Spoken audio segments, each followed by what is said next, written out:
Harimurti itu cocok tidak? Ya, itu pasti ada putusan dari partai, dari Pak SBY kan pasti udah bijak, udah dihitung. Ya, menurut saya ya aktif, rajin, organisasi kemana-mana dia oke. Dia udah mau izin ke Bapak pagi ini, Kak? Enggak, dia nggak pernah menjanji. Dia selalu bergerak diam-diam dari dulu. Saya udah ikutin dia. Pagi ini katanya mau minta izin. Ya, saya udah WhatsApp dia, terima kasih, selamat, saya bilang. Semoga sukses, kan kehendak Tuhan, kekuasaan punya Tuhan. Tapi dia belum balas, dia udah baca. Ya nggak bisa compare lah. Gimana mau compare saingan sama orang, kita belum pernah ini kan. Saingan sama aku juga bingung compare-nya. Semua orang kalau udah bisa jadi ditetapkan sebagai calon ya seimbang. Posisinya jadi seimbang. Berarti menurut Bapak nggak ada yang saingan berat ya? Oh kan bapaknya kan bekas presiden 10 tahun, pengalaman cerita. Jadi nggak ada saingan yang berat ya Pak ya? Nggak juga, semua ya berat. Semua berat, mana ada yang 1 kilo? Semua rata-rata kayaknya 50 kilo deh. Ya. Oke, baik teman namanya. Justru saya bilang, makin banyak yang calon, makin banyak yang pengen jadi pejabat, yang diuntungkan warga DKI. Iya kan? Kan bagus gitu loh. Nah, kan bisa lihat kan dia ngomong apa. Semua kan ada di YouTube kita. Lo ngomong aja program apa, semua itu yang bagus. Jadi orang Jakarta akan diuntungkan.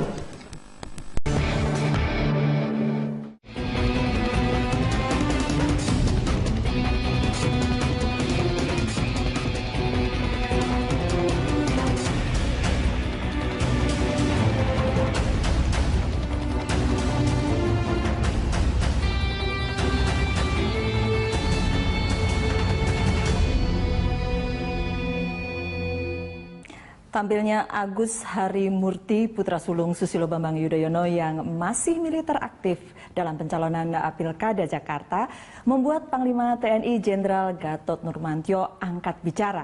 Mari kita simak pernyataan Panglima TNI.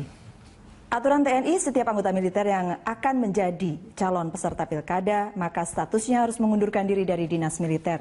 Kalau prajurit TNI masih aktif, masa aktifnya masih panjang, akan diberikan pensiun dini sehingga pada saat pilkada dia sudah bukan militer lagi. Iya, sudah pasti harus mundur, itu yang jelas. Dan tadi pagi sempat ribut bagaimana cara mundurnya Agus Harimurti supaya saya tidak keliru. Nggak, kalau menurut aturannya mestinya pada pukul 13.00 hari ini, katanya itu yang kita dapat ya, Agus Harimurti sudah boleh mengajukan pensiun dini, jadi memenuhi seluruh syaratnya. Jadi tidak masalah. Jadi tidak ada masalah. Tetapi begini dong, saya lebih tertarik untuk membicarakan satu hal. Pertarungan 3 poros ini, untuk saya kok ini hoki untuk Ahok. Karena dengan begitu adrenalin orang seperti Ibu Mega pasti fight untuk Ahok. Dia masih menyimpan masalah dengan Pak SBY pada tahun 2004 bukan? Dan sampai sekarang belum saling sapa. Jadi dan dia akan mengerahkan semuanya. Segala kemungkinan, ngundang Risma, ngundang Ridwan Kamil, ngundang Abdullah Anas, ngundang Gubernur Jawa Tengah, Ganjar Pranowo. Kampanye di sini, coba bayangkan. Saya rasa dia akan ngambil semua itu untuk memperlihatkan bahwa dia lebih. Karena tahun 2004 dia kalah dan sekarang saatnya untuk memperlihatkan dia akan memenangkan isu yang benar dan mungkin saja terjadi. Pertarungannya sudah naik. Betul. Pak Samsudin. Jadi memang kelihatannya ini persaingan yang belum selesai, masih berlanjut. Dan kelanjutannya itu ditunjukkan dalam Pilkada Jakarta 2017. Nah, saya melihat bahwa walaupun ini peluang bagi Pak Ahok dengan adanya 3 pasang ini, tapi tidak begitu mudah bagi beliau untuk menang satu putaran. Sebab sebagaimana kita tahu pula, untuk DKI Jakarta untuk menang itu kan minimal 50% plus 1. Secara kuantitatif begini, ada situasi yang berbeda. Tadinya saya melihat apabila pertarungan terjadi antara 3 pasang, tetapi yang maju adalah Sandiaga Uno dengan Yusril, seperti nama-nama itu muncul pada minggu-minggu lalu, itu akan menguntungkan Ahok. Karena mereka hanya bisa kemudian memangsa pasar sentimen asal bukan Ahok. Tetapi ketika kemudian dalam perkembangan yang masuk adalah nama Anies dengan Sandi dan kemudian Agus dengan Silviana, ini adalah 2 pasang yang menurut saya bisa merugikan Ahok karena mereka bukan berkutat saja pada pangsa pasar asal bukan Ahok, tetapi juga bisa bersinggungan dengan pangsa pasar Ahok. Contoh, Anies, Ahok dengan Agus, ini ketiga-tiganya memiliki modal personal branding itu yang bisa kompatibel ketika dihadapkan pada pemilu pemilihan anak muda. Ada yang bilang satu ganteng, ada yang bilang satu integritas bersih, ada yang bilang satu lagi memotivasi ketika berbicara. Ini yang menurut saya akan jadi tantangan baru buat Ahok. Jadi ini lawan sepadan begitukah ya? Ini lawan sepadan, tapi kalau pertanyaan Ahok kemudian jadi cita atau tidak, kalau kita lihat memang orang ini lebih suka bermain adrenalin. Ya, betul kan? Menikmati situasi seperti ini karena kalau Ahok kemudian bisa menangkan pertarungan dikeroyok oleh dua orang yang punya pangsa pasar sama dan tokoh nasional, buat orang seperti Ahok menurut saya pemain adrenalin akan sangat memuaskan kalau bisa menang satu putaran. Iya, komentar dia tentang calon-calonnya memang begini. Kalau sudah jadi calon ya semuanya sepadan, semuanya seimbang. Tidak ada lagi yang lain. Malah lebih banyak lebih bagus kata Ahok. Ya kalau saya setuju dengan Ahok dan menurut saya yang saya setuju dengan Ahok adalah menurut saya 3 pasangan calon itu not bad lah. Kalau kita bandingin dengan pilkada di daerah-daerah, 3 calon ini oke lah gitu ya. Kalau Mas Toto tadi bilang tidak ada lagi sentimen sektarian. Dan kalau kita lihat orang-orangnya semua nasionalis lah, jelas ya, tidak ada bayangan itu. Udah gitu kebetulan kok namanya semua pakai A ya. Tapi ya buat saya semua pakai A. Buat saya itu ya menurut saya sebetulnya saya setuju dengan Profesor bahwa ini kalau saya jadi manajer Ahok, saya akan sangat berhati-hati. Kenapa? Karena kita lihat untuk tingkat keterpilihan Ahok untuk seorang incumbent itu rendah sekali. Terakhir itu sekitar 42%.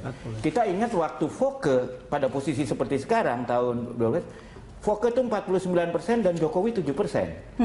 Memang di mana-mana di pilkada di daerah kita lihat biasanya calon incumbent itu trennya turun. Sementara yang melawan itu naik. Sehingga ini kalau saya jadi manajernya Pak Ahok, saya akan sangat berhati-hati. Dan menurut saya sebetulnya kemungkinan menang atau tidaknya Pak Ahok ini lebih sangat ditentukan Pak Ahok ketimbang lawannya. Kalau bahasa Inggrisnya tuh this election is Ahok to lose. Jadi kalau Ahok bisa mengontrol dirinya ya dan juga pendukung fanatiknya agar tidak terlalu agresif, agar bermain cantik, Ahok bisa menang bahkan di 1 putaran. Tapi bisa nggak Pak Ahok mengendalikan dirinya dan juga menahan ancaman Pak Ahok itu adalah justru pendukung fanatik agresifnya, bukan dari pihak lawan. Bukan itu yang diminta oleh PDI Perjuangan, Bang Don?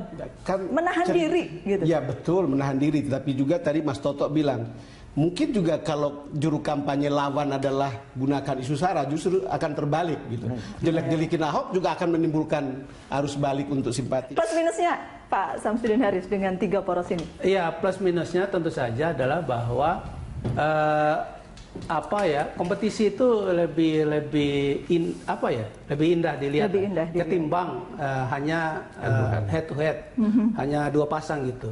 Sebab bagaimanapun kita juga butuh demokrasi yang enak gitu, yang damai. Nah, mudah-mudahan dengan 3 pasang ini isu-isu yang sifatnya sektarian itu tidak muncul. Nah, yang paling penting bagi Ahok kalau mau menang ya memang menjaga jangan bikin salah sendiri gitu supaya ya. Beliau tidak banyak ngomong yang kontroversial. Kalau olahraga itu unenforced error, jadi bukan musuhnya gitu loh. Bukan, maksud saya begini, kan masih ada satu faktor yang mungkin mempengaruhi survei. Mungkin Mas Junarto bisa jawab nih. Kan sebelum ini kan PDIP belum menyatakan dukungan kan. Saya tidak yakin bahwa setelah PDIP menyatakan dukungan itu turun. Jadi itu variabel yang mungkin juga akan sangat menentukan rebound atau tidaknya orang seperti Ahok. Jadi kalau dia sementara ini mungkin gitu. Mesin partainya akan bekerja luar biasa kuat nanti 3-3-nya ini, mau tidak mau. Mesin partai saya pikir tidak menjadi faktor utama, tetapi sekarang ini partai ID kita sekitar angka 20%. Kalau kita mau cari 2 partai yang masih memiliki mesin politik, memang PKS dengan PDIP. Betul. Dan itu yang tadi menjadi misteri ya, ketika Ahok sudah dinyatakan resmi oleh PDIP, Perjuangan, bagaimana kemudian efeknya secara elektoral dibandingkan dengan survei-survei sebelum kan yang berada dalam posisi Ahok masih menjadi tanya-tanya besar, maju atau tidak oleh PDIP. Tapi saya tadi menarik juga apa yang dikatakan Mas Bambang. Ketika membaca survei Ahok, yang menarik bukan elektabilitas, tetapi perbandingan antara tingkat kepuasan publik paling rendah 65%, paling tinggi 82% dari semua lembaga survei. Itu sangat tinggi sebetulnya untuk seorang incumbent. Kepuasan publik jauh dibandingkan Ahok hanya 45-49% pada saat 6 bulan sebelum pilkada dilakukan. Artinya modal sosial Ahok jauh dibandingkan Foke. Tetapi yang menarik adalah kenapa tingkat elektabilitas Ahok hanya berkisar di antara 45-55%. Jawabannya apa? Artinya ada gap yang menunjukkan tidak semua pemilih yang puas dengan kerja Ahok akan memilih Ahok. Spekulasinya kan ada dua. Pertama, saya pikir kita harus akui mungkin ada faktor primordial, tinggal pertanyaan seberapa besar. Faktor kedua mungkin juga bisa yang disebutkan Mas Bambang, Ahok sedang bertarung dengan dirinya sendiri. Para pendukung Ahok sedang bertarung dengan dirinya sendiri. Bisa-bisa sering buat enforce error. Unforced error. Jangan bikin unforced error. Kami akan kembali untuk Anda sesaat lagi.